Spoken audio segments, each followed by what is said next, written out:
Hi folks, it's always so intriguing to wonder whether one should do a weekly overview when it's a relatively benign week. And it is a benign week astrologically in terms of the aspects that are happening this week, but it's still always a happening time. And the answer, of course, is yes. It may not be. I think part of it is that we're coming out of such a dramatic time in March and April, heading into May, with all the changes and so much forward movement currently going on too, that it can be,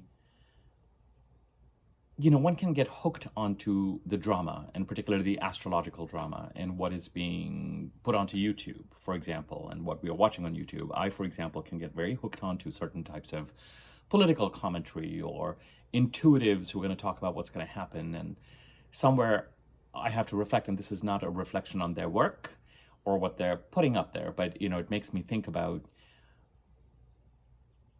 as with anything that is a visual medium, how much we enjoy the drama of things.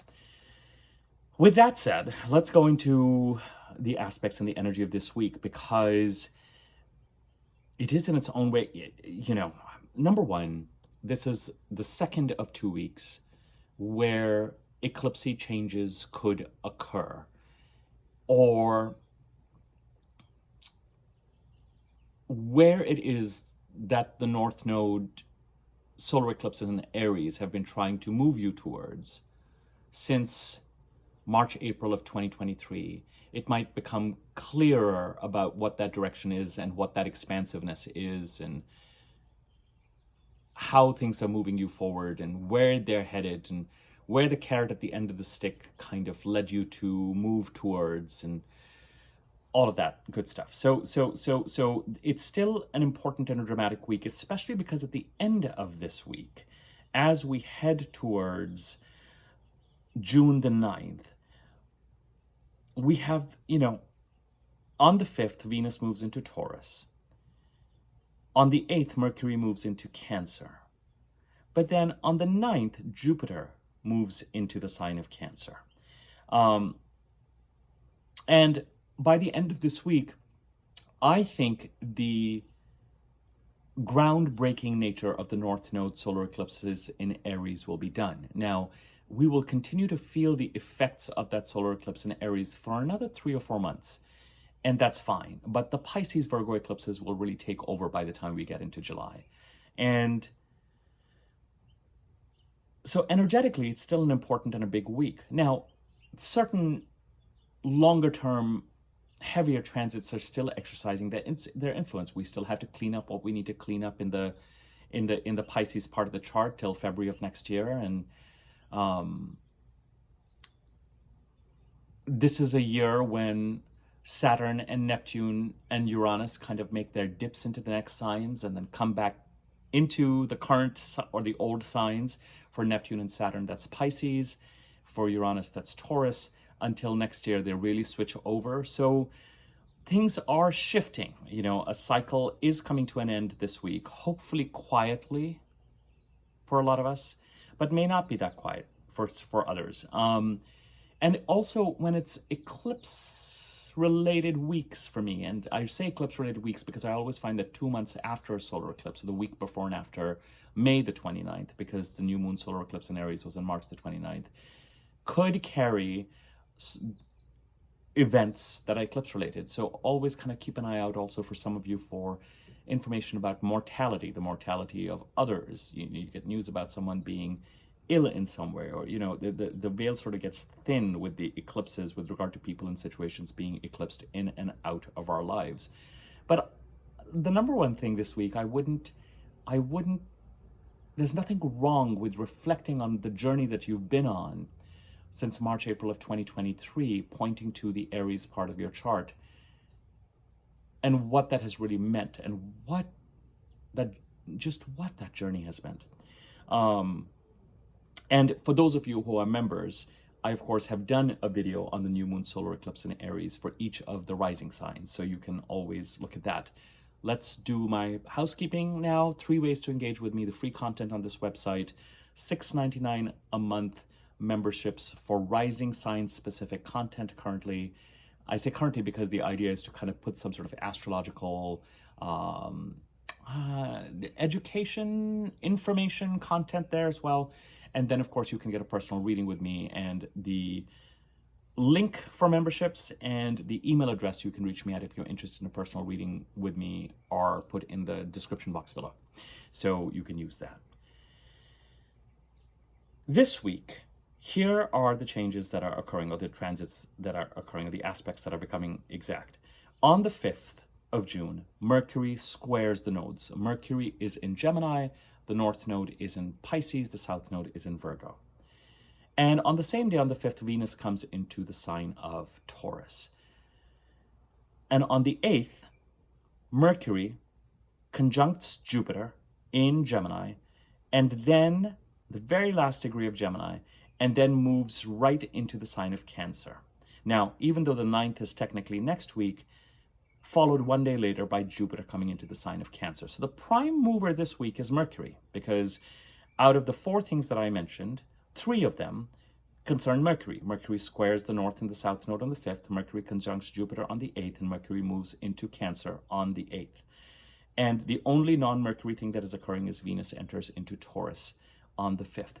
Venus entering into Taurus is so welcome, because the Sun and Mercury and the month of Taurus that took us to May the 26th are now done, and Venus now comes into Taurus and gives us a sense of, out of all the action we took in the house occupied by the sign of Taurus in your chart, which of those actions are going to have next steps? You've been knocking on 10 doors, 4 doors open. You've been applying for certain things, and you might hear about an interview here or a meeting there. Venus opening up the possibility in the house occupied by Taurus of financial and relationship opportunities, scattering blessings. Those of you who've been watching my channel for a while know that I really love the sequence of the Sun, Mercury, and the new moons ahead and Venus following behind, because then when Venus comes in, she is able to bring her characteristic resolution, closure, greasing the wheels, good fortune, blessings, financial blessings, relationship blessings, openings, next steps. We are in a more Venusian frame of mind, so we are presenting ourselves hopefully in a much more relationship forward way. Others maybe also. So it's nice. I'm happy to see Venus move into Taurus. And who knows, as the week progresses, I might say more about that. Mercury is just moving really fast. I mean, Mercury came into Gemini on the 26th of May, and on June the 8th, it's like a 2-week, typically Mercury might take 3 weeks in a sign. So Mercury is moving really fast, and it is moving fast right now, because by the time, and he will zip through Cancer as well, but then it's when he enters Leo, he's going to start preparing to go retrograde. So now we have the sequence where Mercury enters a sign first, followed by the Sun, then a new moon happens, then Venus comes in. Fine, Mercury goes into the sign of Cancer on the 8th, and the house occupied by Cancer after the 8th is going to see a rise in communication and cognitive activity. Then the Sun is going to come in and shine his rays and his visibility and his consciousness after June the 21st, and then we'll have the new moon. I think it's on June the 25th in Cancer, and then Venus is going to come into Cancer, I think after July the 4th. So actually no, at the end of July. Forgive me, at the end of July. Because till July the 4th, now Venus is going to be in Taurus. So that Cancer season starts for me on June the 8th. So we have Taurus season active and Gemini season active, and then Cancer season starts. You know that I define my seasons as when the personal planets, Mercury, Venus, the Sun, sometimes Mars, though not currently, are when the first of those planets comes into a house and when the last of those planets leaves, or when the month created by the new moon ends. Okay, so I would say, apart from being energetically aware that Venus will bring her hopefully characteristic blessings into the Taurus part of the chart from June the 5th to July the 4th, and Mercury will after June the 8th, turn up the communication volume, whether it is us thinking about things or communicating about things or texts and emails and verbal messages and interviews and contracts. It says all that is going to start up after June the 8th in Cancer. But the thing to look out for is Mercury's activity in Gemini this week as he moves towards squaring the nodes and conjuncting Jupiter. Jupiter has been in Gemini since May the 25th of last year, 2024, ending a 12-13-year cycle, starting a 12-13-year cycle. And even more than the nodes, the bigger question is moving towards Mercury conjuncting Jupiter on June the 8th. On the last day that Jupiter is spending in Gemini before he moves into Cancer, pay attention to this week to what house in your chart is occupied by the sign of Gemini. Now, I use the whole sign system, WHOLE. You can figure this out in whichever house system is comfortable to you. And just see this week, I would err on the side of positive communication and building bridges and looking at opportunities and looking for opportunities and applying for them and using communication to further your cause, as long as your cause has a clean intention.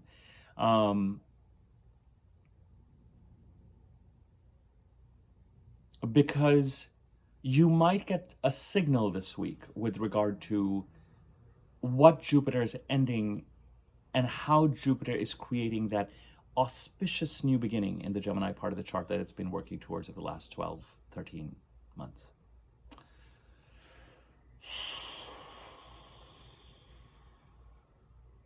I am going to be doing a separate video on Jupiter finishing up the transit in Gemini, but especially entering Cancer. So we'll build on this.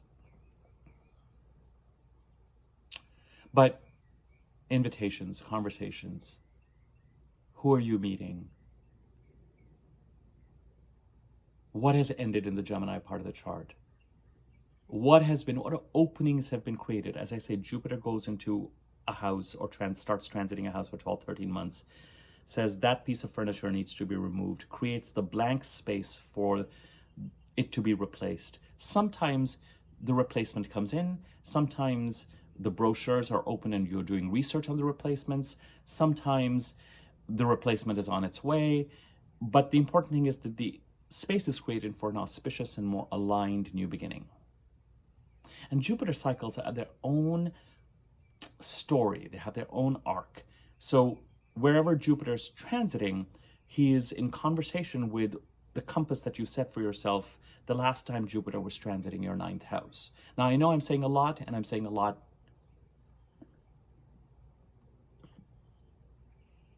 different people are going to get different things out of this video based on their own understanding of astrology and how deep they want to go. So take from this whatever feels relevant to you.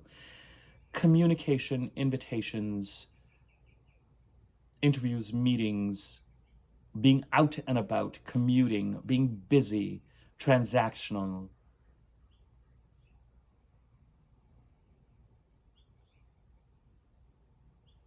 The communications and cognition and transactions are the use of technology are important this week. And they may contribute to clearing the slate in the Gemini part of the chart and creating room for the auspicious new beginning so that you can have that kind of feeling that Jupiter creates of an etch-a-sketch being cleared energetically so that a more aligned new beginning can be created. And this week, to assist with that,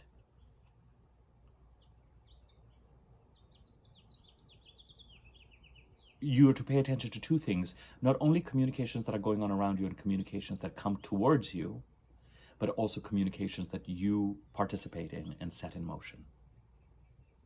What we're really heading towards this week is that Mercury conjunct Jupiter on the 8th. And then Mercury, for me, Pacific time, Mercury moves into Cancer on the 8th, and then Jupiter moves into Cancer on the 9th. As far as Mercury squaring the nodes, again, there's this emphasis on something needing to be communicated, processed, thought through in the Gemini part of the chart that allows us then to continue to lean into the Pisces part of the chart for our growth and development and release what we need to release in the Virgo part of the chart. There's been a lot of emphasis. The Virgo South Node lunar eclipse occurred in the middle of March, March the 13th. So the week before and after June the 13th, the week before after January the 13th, 2 months before that eclipse, the week before and after March the 13th may have given you powerful clues about what is in the process of ending, what needs to be released, what has served its purpose in the Virgo part of the chart. And this week, you may be in a place where things are happening that are putting you in that mindset of preparing for this release or a different iteration of that release, and communication around you. It could be chatter, it could be gossip, it could work. If you're meant to release something in a team or around a certain person or a situation, there could be something about it that gives you a sense that, oh, this still has energy. This is still working its way out. I'm leaning in towards the Pisces part of the chart for my development and where my growth actually is, and releasing something that is overdeveloped or done or completed or has run its course in the Virgo part of the chart. And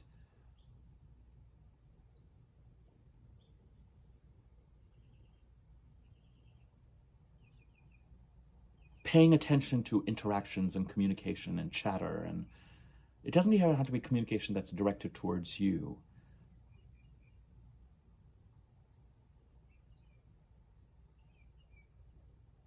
At its best, Mercury is savvy. Not manipulative, but just... It's so much nicer and so much more peaceful when we have those aha moments, when our mental activity, our mind, Mercury, and our intuitive side, Uranus, the Sun, are kind of working in partnership with each other. And that is when this scope to be conscious and mature and wise and savvy in getting a sense of what's actually going on and how it should translate into the next action. It's not rash, it's not reactive, it's not rushed, it's not paranoid, but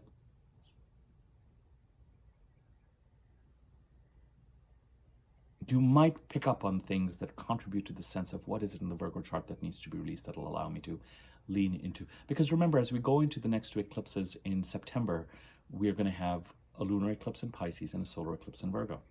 And these Pisces Virgo eclipses, as I said, after July are going to pick up momentum again. So that's the week. This is a weekly overview. I'm not going into super detail about Venus going into Taurus or Mercury in Cancer, or even more importantly, Jupiter in Cancer. Those are going to be, especially Jupiter in Cancer, it's going to have to be its own separate video. But yes, there are two planets that are going to be moving into the next house, Venus and Mercury, and they will bring their characteristic archetypal energy into those parts of the chart. But the prime mover this week is Mercury, as he rushes through Gemini to go into Cancer this week, squaring the nodes on the 5th, but most importantly, conjuncting Jupiter on the 8th, and then both planets after the conjunction in Gemini, where Jupiter has been ending a 12-13-year cycle, starting a 12-13-year cycle. Both planets then move into Cancer within 24 hours of each other.